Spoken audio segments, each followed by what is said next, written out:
Quand je t'ouvre mon cœur, je te vois, Seigneur.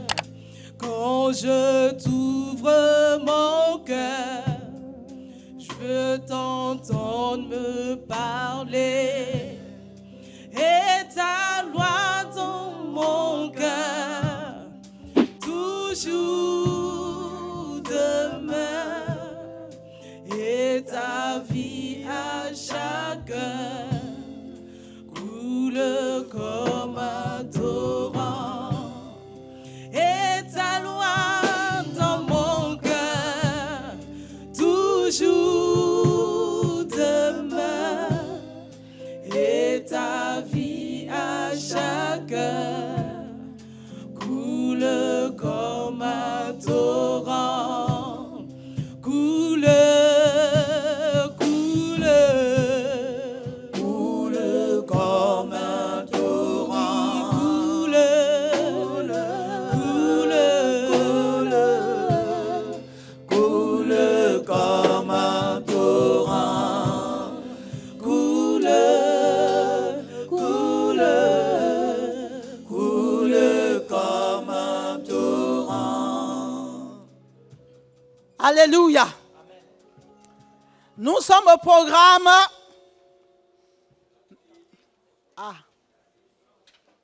Au programme de qui? Au captif, la délivrance. Alléluia. Hier, nous, on était dans le Sonne. J'étais dans le Sonne. Peut-être c'est pour ça que vous ne m'avez pas vu. Mais comme il s'agissait de l'Éternel combattra pour moi. Et c'est le même programme que vous avez eu ici. Et je disais comme ça aux gens de l'Essonne. Quand on dit l'Éternel combattra pour moi, tu ne dois pas avoir peur. Toi, tu ne fais qu'avancer. Et Dieu, il combat pour toi. Quand il te dit va à gauche, tu vas à gauche. Quand il te dit couche-toi, tu te couches. Lui mène le combat pour toi. Toi, tu n'as pas peur. Mais le plus souvent, qu'est-ce qui fait que nous limitons la main de Dieu? C'est la peur. Et nous n'écoutons pas Dieu lorsqu'il nous parle. On n'est pas à l'écoute de la parole de Dieu. On veut être béni. On veut les miracles. Mais on ne fait pas ce que Dieu nous demande de faire.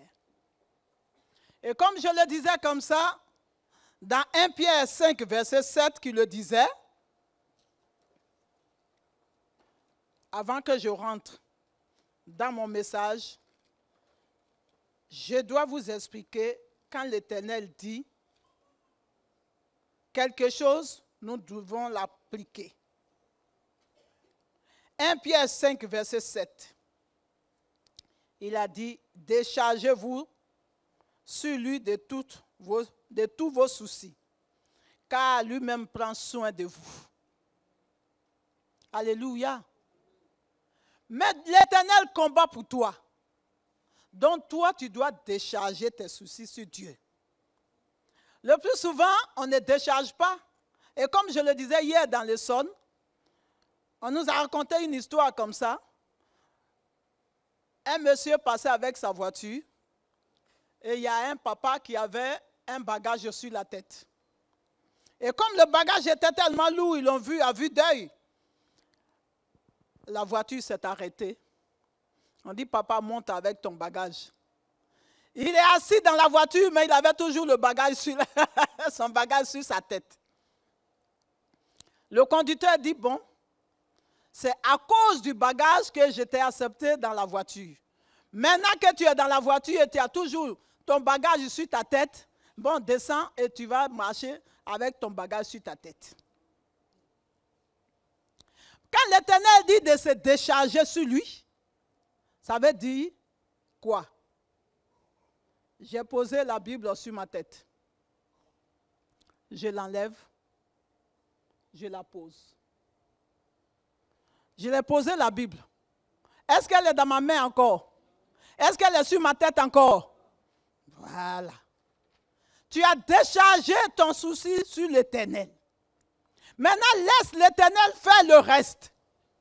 Toi, tu n'as pas encore à penser à ça.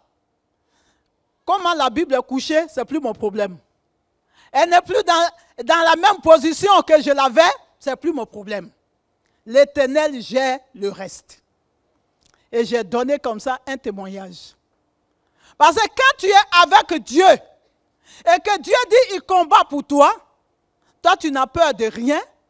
Même les animaux féroces, même tes ennemis, tu ne crains rien. Parce que l'Éternel combat pour toi.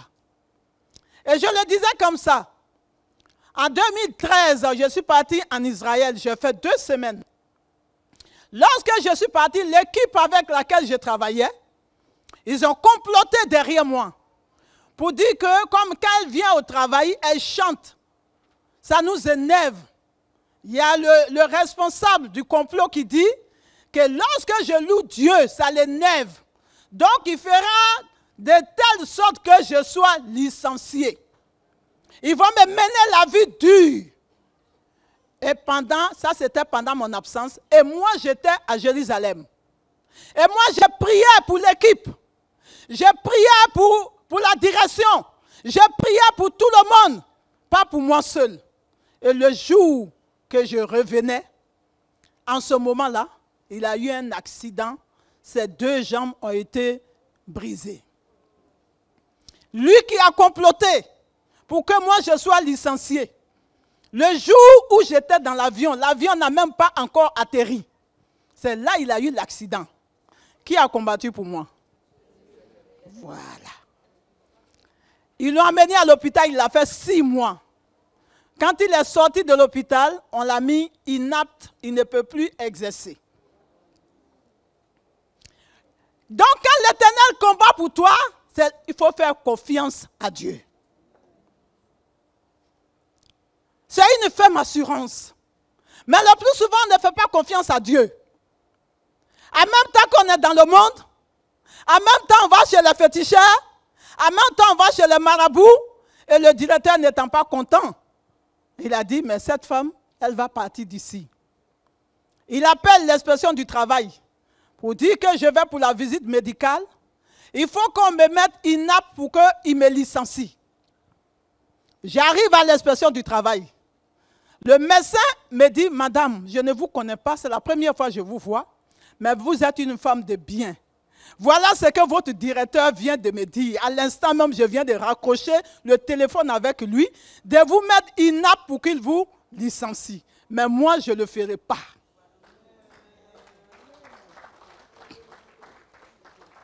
Et je suis reparti au travail. Quand il m'a vu, il était étonné de me voir. Mais les mois qui suivaient, c'est le directeur qui a été licencié. Ça veut dire qu'il faut faire confiance à ton Dieu. L'Éternel, c'est comme ça, il combat pour toi. Personne ne peut se lever contre toi si Dieu est avec toi.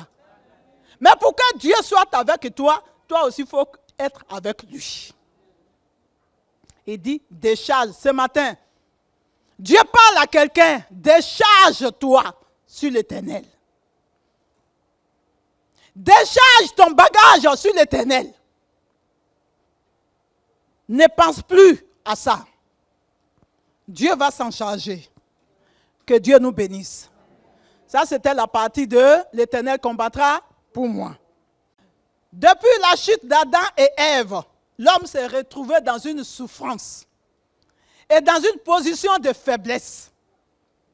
Étant incapable de résoudre ses problèmes, Dieu se révèle à lui comme étant l'unique et capable d'apporter la consolation et la restauration à la souffrance de l'homme.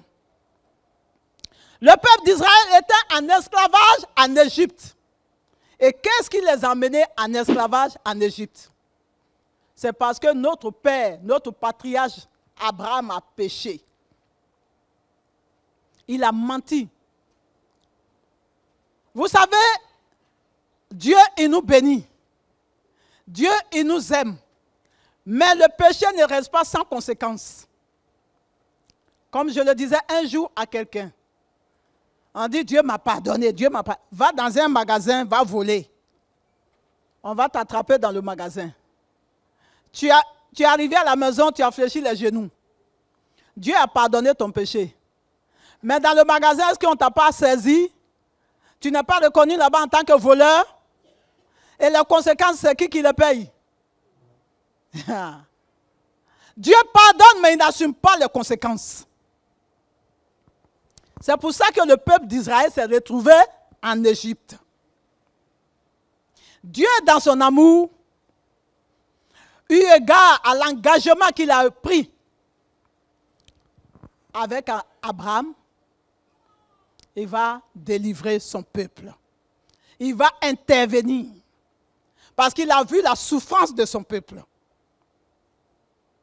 C'est pour ça que la Bible l'appelle le Dieu de l'impossibilité et le Dieu à qui tout est impossible.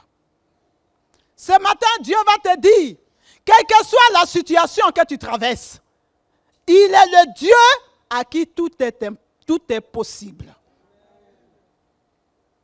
Il a la solution de ton problème ce matin. Il est ton consolateur. Tu es arrivé ici ce matin, le cœur triste. Tu es arrivé ici ce matin fatigué et chargé. Mais tu ne repartiras pas tel que tu es venu. Parce que tu as un Dieu. Tu as un Dieu. Ah bon. Nous allons prendre nos Bibles. Comme le thème nous le dit. Mes miracles se multiplieront dans le pays. Deutéronome 8, 7 à 9.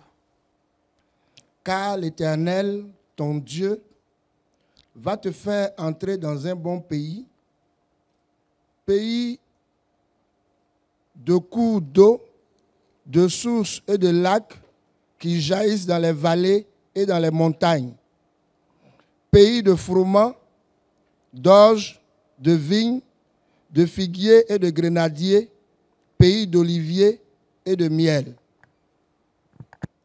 Alléluia. Seigneur, je vais te bénir pour ta parole.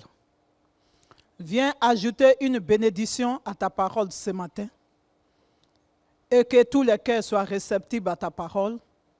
Dans le nom de Jésus. Amen. Dieu a fait une promesse à son peuple. Et ce matin, moi, je vais te poser une question. Comment tes miracles se multiplieront-ils dans le pays? On attend tous que nos miracles se multiplient là. Maintenant, je te pose la question, comment ils se multiplieront-ils? Il faut être d'abord en Christ pour que les miracles se multiplient. Il faut se positionner en Christ pour profiter de cette merveille, comme il le disait ce matin, de la prophétie qui a été donnée. Une personne qui est en Christ, elle est conduite par l'Esprit de Dieu. Donc cela est normal que tu sois béni. Une fois que tu es en Jésus, une fois que tu acceptes Jésus, une fois que tu marches pour Jésus, une fois que tu es en accord avec Jésus, une fois que tu es en conformité avec la parole de Dieu, c'est normal que tu sois béni.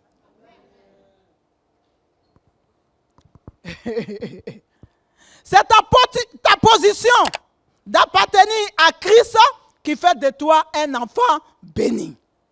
Et tu deviens un miracle. C'est quoi un miracle? À votre avis, c'est quoi un miracle? Un miracle, c'est ce que moi, je ne peux pas faire. Ce que Papa Begré ne peut pas faire. C'est ce qu'on appelle le miracle. Le miracle vient de Dieu. Il ne vient pas de nous. Mais pourquoi nos miracles ne se multiplient pas? Le plus souvent, on n'est pas avec Jésus. On vient à l'église, mais on est loin de Jésus. Nos pensées sont loin de Jésus. Nos cœurs sont loin de Jésus. Alors que c'est en acceptant Jésus, en marchant avec Jésus, que tes miracles vont se multiplier. Mais si tu n'as pas Jésus dans ta vie, comment tes miracles se multiplieront? Je vous donne ce témoignage. J'étais dans un centre d'hébergement, ici à Paris avant, avec mes enfants. Et l'assistante sociale me dit qu'il y a un logement qui m'a été attribué dans le 13e. Mais avant qu'elle me dise ça, moi j'étais en connexion avec mon Dieu. Et Dieu m'a révélé pour me dire que le logement que je vais avoir, il est dans le 19e, au 3e étage, c'est un 4 pièces. L'assistante sociale va me dire, tu as un logement dans le 13e, c'est 3 pièces. Je lui dis, non madame, ce n'est pas mon logement. Elle me dit, quoi? Avoir maison à Paris, c'est difficile. Et encore 4 pièces, vous êtes exigeante. Je dis, je suis une princesse de Dieu. Ce que je demande, c'est ce que Dieu va me donner. Elle me dit, elle a fermé son cahier, elle a envoyé, elle a fait appel à un psychologue que je suis devenue dépressive. Le psychologue, on a rendez-vous dans 2 jours. Il est venu, le psychologue, oui, Madame Collet, vous avez des problèmes. J'ai dit, non, j'ai des solutions. Je n'ai pas de problème, monsieur. Et moi, j'ai mon psychologue. Ah, quand j'ai dit ça, il a reculé. Et c'est qui votre psychologue, Madame Collet? Vous êtes en plein délire. J'ai dit, je ne suis pas en plein délire, mais je suis en connexion avec mon Dieu. Et mon psychologue, c'est Jésus-Christ de Nazareth. Quand j'ai dit ça, il a fermé son cahier, il a fermé son classeur, il a pris son sac et il est sorti. Donc, ils avaient affaire à une femme folle. Le monde va te traiter de folle quand tu es avec Jésus.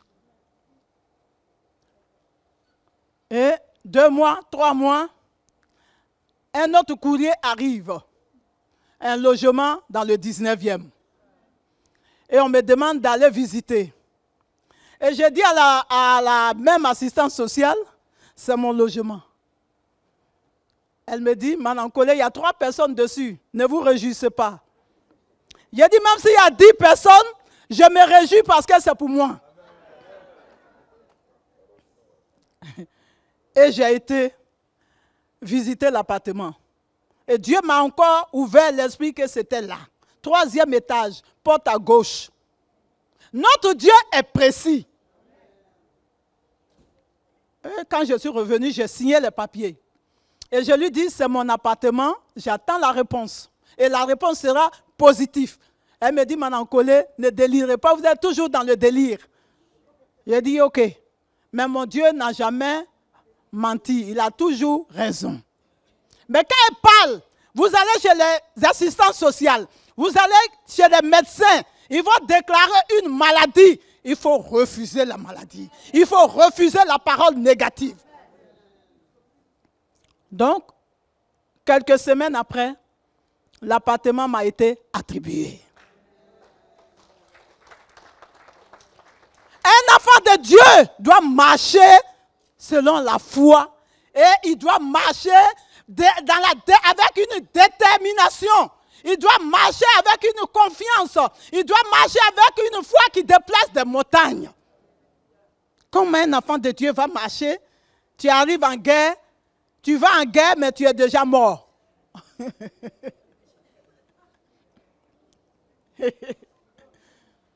C'est pour ça, je vous disais tout à l'heure, tu vas chez le médecin m'a dit, tu es malade. Dis, je ne suis pas malade. Quand j'étais revenu de l'Afrique, on nous a demandé de faire le bilan. J'ai été faire mon bilan. On m'a dit, Madame Collet, vous avez l'hépatite C. J'ai dit, moi, je ne suis pas malade. Vous vous êtes trompé de seringue. Vous êtes trompé d'aiguille, ce n'est pas moi. Le sang là, ce n'est pas mon sang. Je ne suis pas malade. Le sang qui est en moi, c'est le sang de Jésus. Parce que souvent nous chantons, ce n'est plus moi qui vis, alléluia. C'est Jésus qui vit en en moi. Si Jésus vit en toi, c'est que le sang de Jésus est en toi. J'ai dit au médecin, je ne suis pas malade. Il dit, bon, tu vas aller voir un professeur à l'hôpital Tenon. Je suis allé à l'hôpital Tenon. Ils m'ont fait passer 3 examens. Ils n'ont rien trouvé. Examen de poumons. Tout j'ai fait. Et le médecin va me dire, m'en encolé, mais on ne sait pas ce qui s'est passé. On dirait que c'est un miracle. Il a dit, mais j'ai Jésus avec moi. Alléluia. Un enfant de Dieu, les miracles doivent t'accompagner parce que tu as cru. Pourquoi tu vas à l'hôpital, on m'a dit tu es malade, tu acceptes la maladie. La maladie se colle à toi. Tu es couché, on dit tu es malade, tu passes déjà dans le cercueil. La mort te trouve. Dis non, je ne suis pas malade. Parce que Jésus est venu pour te délivrer. Jésus a payé le prix à la croix de Golgotha. Alors, de quoi tu as peur? Et nous allons aller dans Josué 1, verset 3. Tout lieu que foulera la plante de votre pied, je vous le donne comme je l'ai dit à Moïse. Amen. Alléluia. Dieu dit tout lieu où fouillera la plante de tes pieds, il te donne ça en héritage. Là, tu es en France, tu as quitté l'Afrique, tu es venu en France. Tu es confronté à une histoire de papier.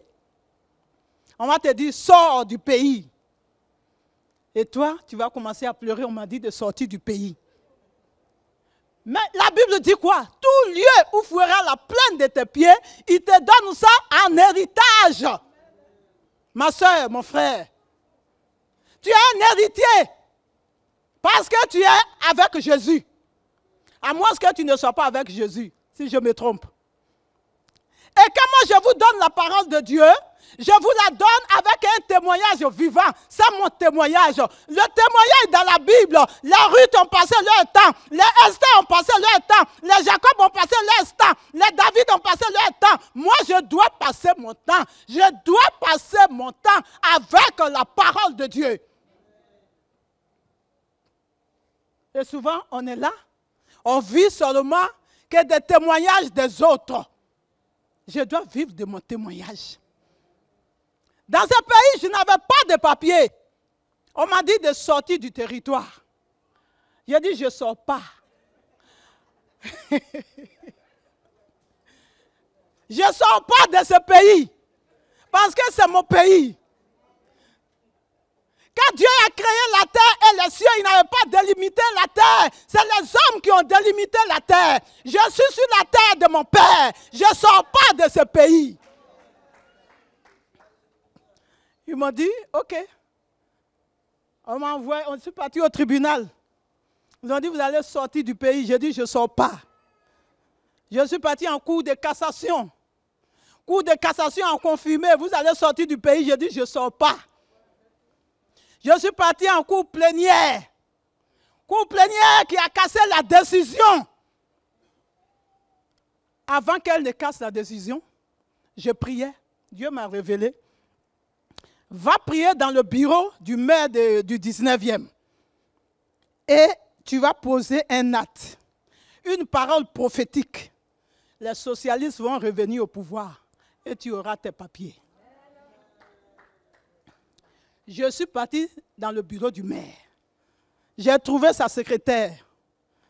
Oui, madame, qu'est-ce que je peux faire pour vous? J'ai dit, je veux voir monsieur le maire. Et je viens pour prier dans son bureau. Parce que mon Dieu m'a dit de venir prier dans son bureau. Il faut parler avec certitude, enfant de Dieu. Elle dit, elle est allée voir le maire. Elle dit, attendez-moi, j'arrive. Pour eux, je suis folle. Ils sont allés voir le maire. Le maire est venu, il est sorti, il m'a laissé le bureau.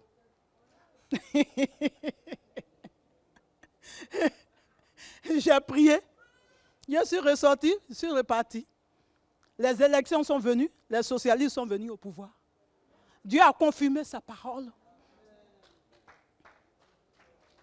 Ma sœur, Les miracles en tant qu'enfant de Dieu, les miracles doivent t'accompagner. Tu dois marcher avec certitude. Tu dois marcher avec confiance. Parce que l'Éternel des armées est avec toi. Tu ne crains rien. De notre époque, comme je le disais tout à l'heure, nous sommes contemporains de Jésus.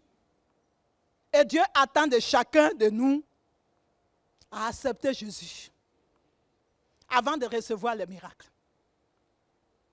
Tu ne peux pas ne pas accepter Jésus et tu attends les miracles. Les miracles ne viendront pas. Je ne peux pas te mentir ce matin, ma soeur, mon frère. Parce que souvent, on aime le sensationnel. On m'a dit, tu veux mariage, reçois le mariage, reçois alors que tu es assis sur la saleté. Tu es dans le concubinage. Tu es dans l'adultère. Tu es dans la fornication. Et tu attends le miracle. Le miracle ne viendra jamais. Mets ta vie en conformité avec Dieu. Si tu veux le miracle. Parce que ceux qui le disent, ils vous blaguent. Ils ne veulent pas, non seulement, ils ne veulent pas vous voir partir au ciel, mais ils ne veulent pas vous voir rentrer dans vos grâces. Dieu attend de toi quelque chose, c'est d'accepter Jésus. Marc 16, verset 17. Marc 16. Oui, verset 17. Verset 17, que je lis. Voici les miracles qui accompagneront ceux qui auront cru. En mon nom, ils chasseront les démons et ils parleront de nouvelles langues. Amen. Alléluia. Ça, c'est la Bible qui le dit, ce n'est pas moi. Voici les miracles qui accompagneront. Mais nous, est-ce que les miracles nous accompagnent? C'est nous qui accompagnons les miracles aujourd'hui. Comme je le disais hier dans le son, mon frère Stéphane vient de le dire tout à l'heure à la chaire. Nous allons faire la Pâque en Israël, en Suède. Alléluia. Déjà, d'autres ont commencé à désister. Non, il y a un coronavirus, je ne vais pas.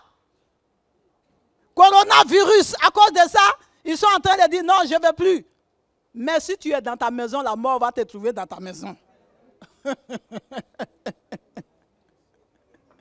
La mort peut te trouver dans ta maison. Mais c'est comme ça le diable travaille. Le diable n'a pas la solution. Le diable, il sait tuer. Mais il ne ressuscite pas. Jésus, il ressuscite. Jésus, il guérit. Il est le Dieu de l'impossibilité. Alors de quoi avez-vous peur?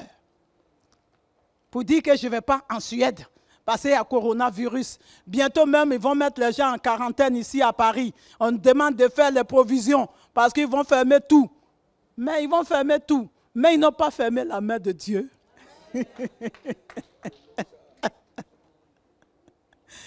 vont fermer tout, mais ils n'ont pas fermé la main de l'Éternel.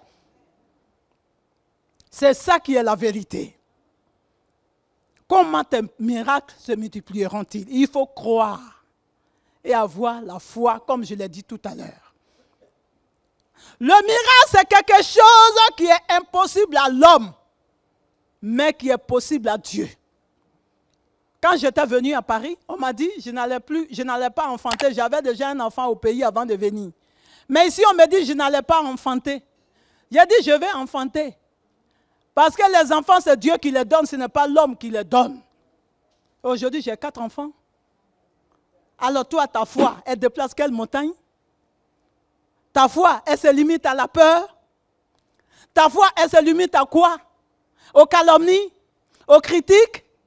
Ta foi se limite à quoi? À quoi? Demande à ta soeur ou à ton frère. À quoi se limite ta foi?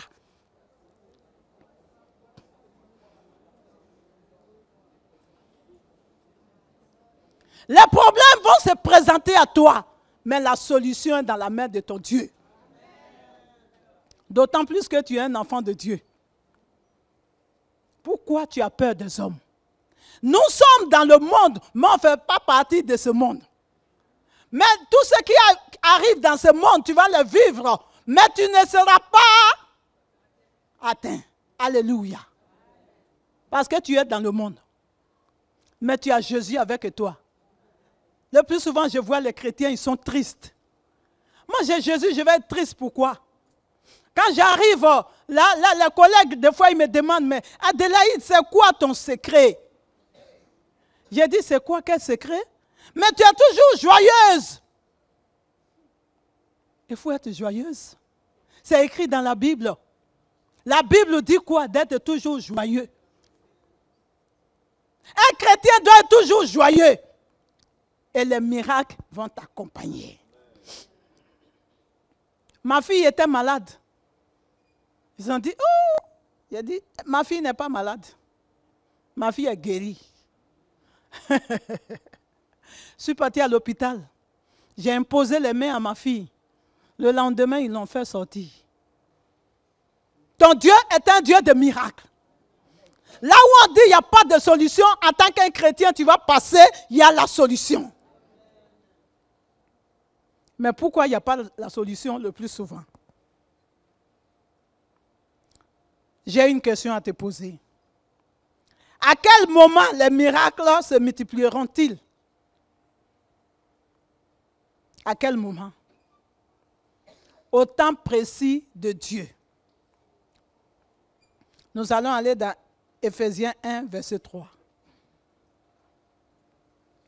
Béni soit Dieu, le Père de notre Seigneur Jésus-Christ, qui nous a bénis de toutes sortes de bénédictions spirituelles dans les lieux célestes en Christ. En lui, c'est bon? Oui, c'est bon. Éphésiens 1, verset 3. Béni soit le Dieu et Père de notre Seigneur Jésus-Christ. Souvent, tu prends des raccourcis. Tu n'attends pas le temps de Dieu. Je vais te dire ce matin, ma soeur et mon frère, attends le temps de Dieu. Ne prends pas de raccourcis. Ne fais pas comme les taximètres en Côte d'Ivoire. Je parle de l'Afrique, Côte d'Ivoire, Abidjan. Ils aiment prendre des raccourcis. Un jour, j'ai dit au taximètre, à force de prendre les raccourcis, vous allez rentrer dans la maison de quelqu'un.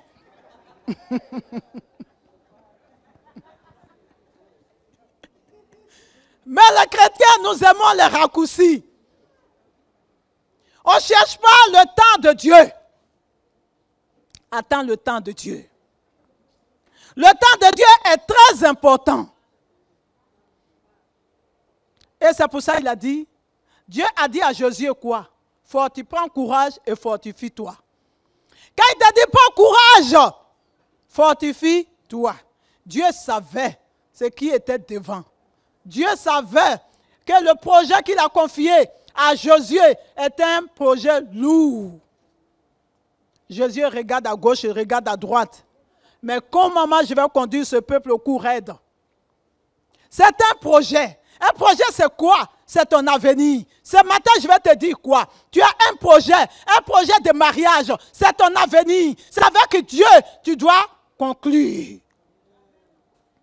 Ce matin, ton projet, c'est quoi? Comment pouvoir élever tes enfants dans ce pays difficile, dans ce pays où le démon est enchaîné. Le démon, il détruit nos enfants à l'école, au collège, dans le lycée.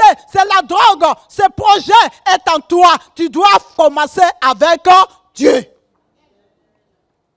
Ce n'est pas en te souciant que les choses vont changer. Dieu a donné, il t'a donné un projet.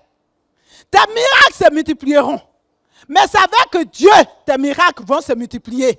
Dieu t'a dit, tu vas te marier. Il n'est pas normal que l'homme soit seul. Mais ce n'est pas dans l'impudicité que tu vas te marier. Les démons sont là pour te détruire. Les démons sont là pour faire avorter ton projet.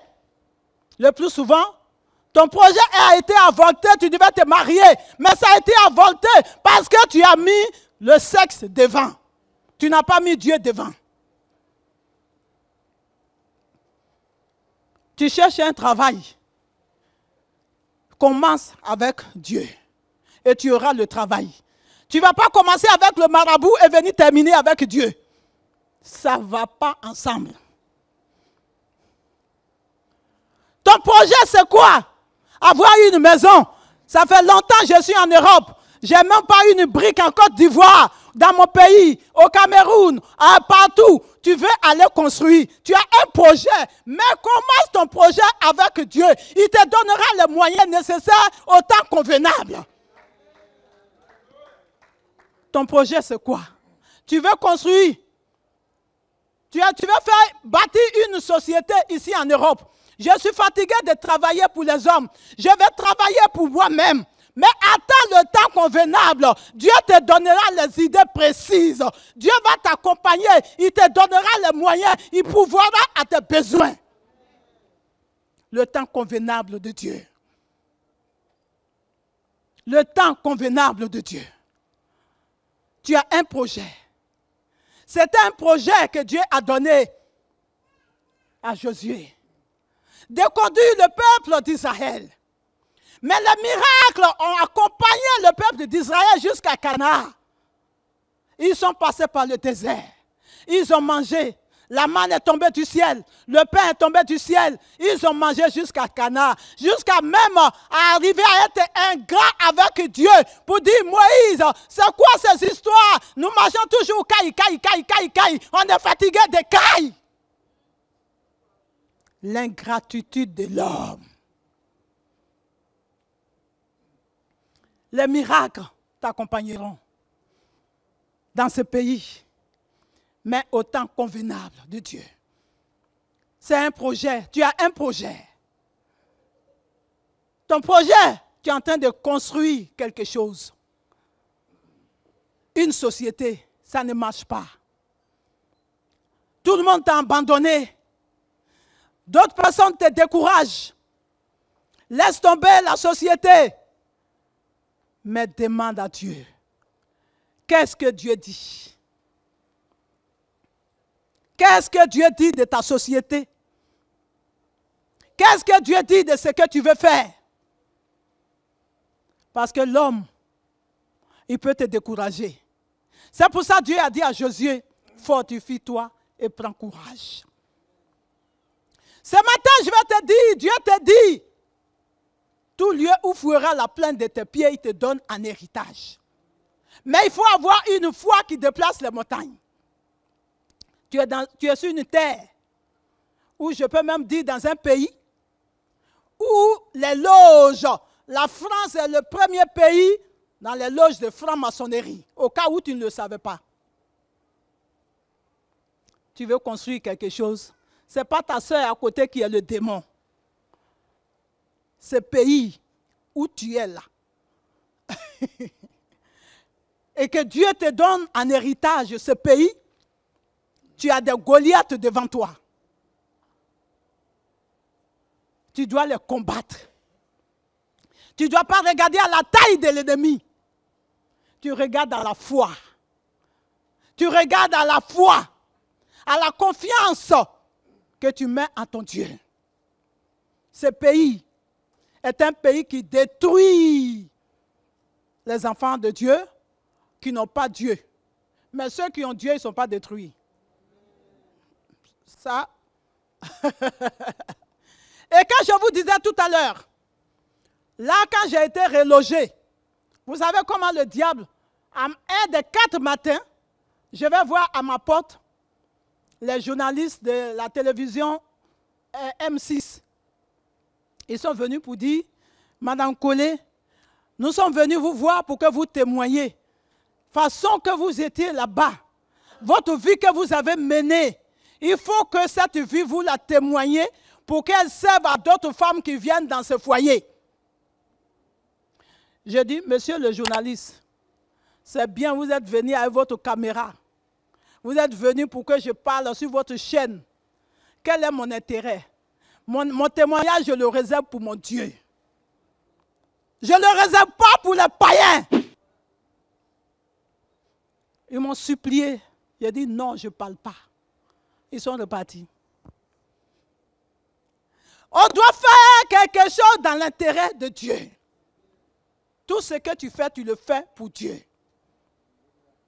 Tu dois travailler pour Dieu. Tu dois s'aimer pour Dieu. Tu dois marcher pour Dieu. Tu dois jeûner pour Dieu. Tu dois prier pour Dieu. Prier pour ton frère. Prier pour ta soeur. Pour que les miracles t'accompagnent. Mais ne souhaite pas le miracle seulement que pour toi seul. Souvent, on est égoïste. Hein? On veut le miracle que pour nous seuls. C'est dans l'obéissance. Dieu vient marcher avec nous. Alléluia. Est-ce qu'on est là ce matin?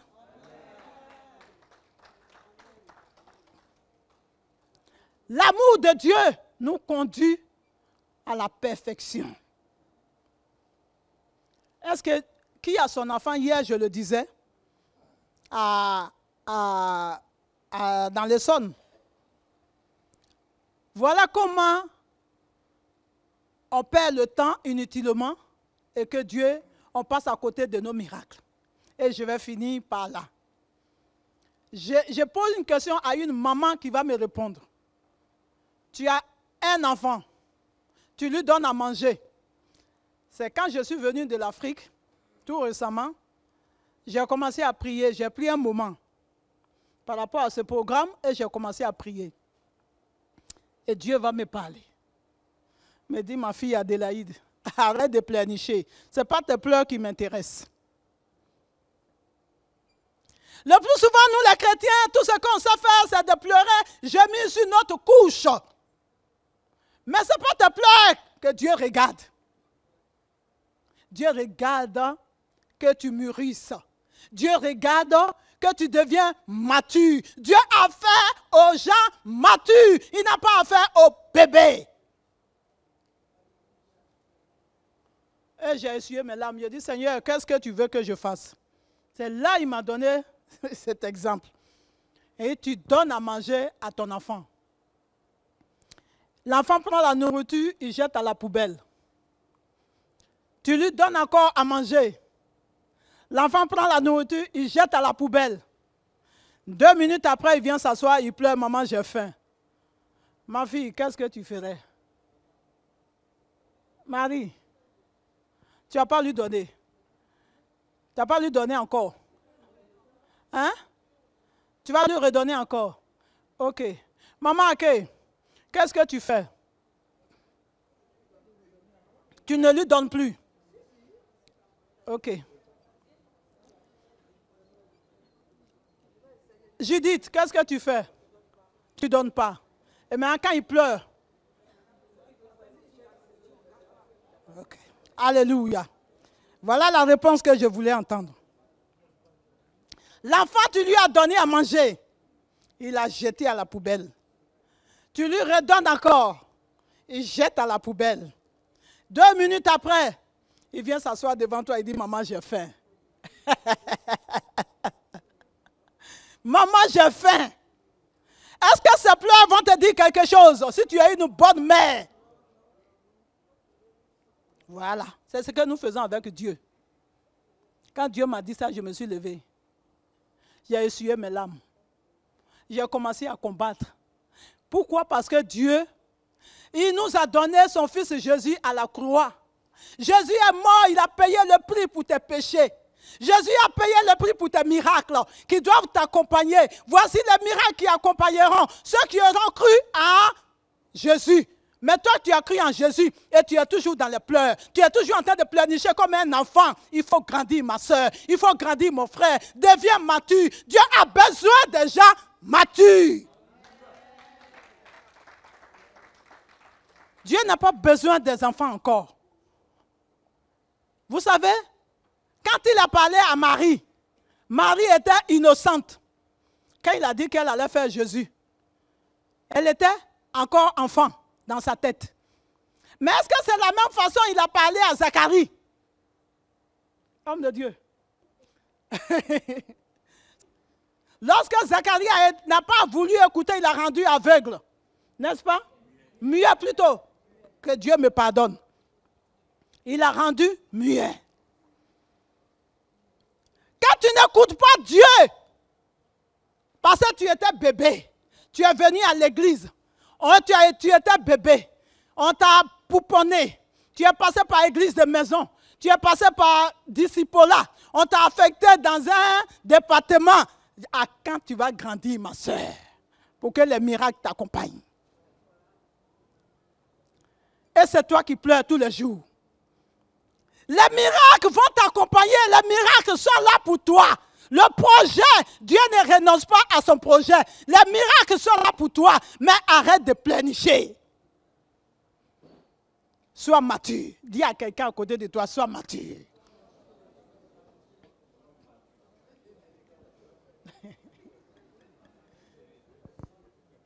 L'heure est grave, mes soeurs, mes frères. L'heure est grave. Que vous lisez bien la Bible. Tout ça, c'est écrit. Aujourd'hui, on parle de coronavirus. Tous ces trucs sont dans la Bible.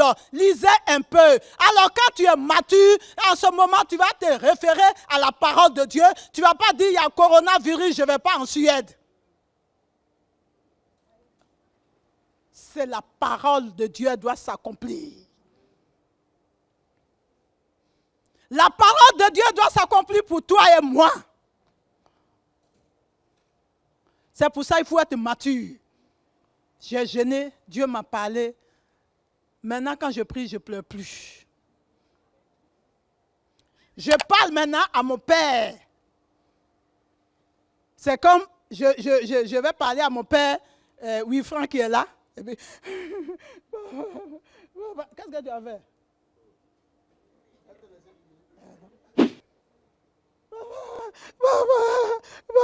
Mais il ne sait pas de pourquoi tu parles. De quoi tu parles? Arrête de pleurnicher. Sois mature. Parle à ton Père. Parle à ton Père. Assis-toi et parle. Quand j'ai commencé à pleurer, Dieu ne me parlait plus. Parce que je suis devenue pleurnicheuse. Donc il ne me parle plus. Mais quand j'ai arrêté de parler, Dieu me parle. Et quand j'ai arrêté de pleurer, Dieu a commencé à me parler. Il a commencé à me révéler des choses. Alléluia. Donc arrête de pleurer, ma soeur, mon frère. Ce matin, les miracles vont t'accompagner. Mais sois mature pour que les miracles t'accompagnent. En conclusion, il faut marcher par la foi pour voir tes miracles se multiplier et se diversifier. Alléluia. En tant que chrétien, les miracles de nos jours sont versés waouh pour nous accompagner. Ils sont versés waouh. Mais comme on ne connaît pas l'importance, on ne sait pas pourquoi les miracles sont versés waouh. Parce qu'on est toujours dans les pleurs. On est toujours en train de pleurnicher. Arrête de pleurnicher. Que Dieu nous bénisse.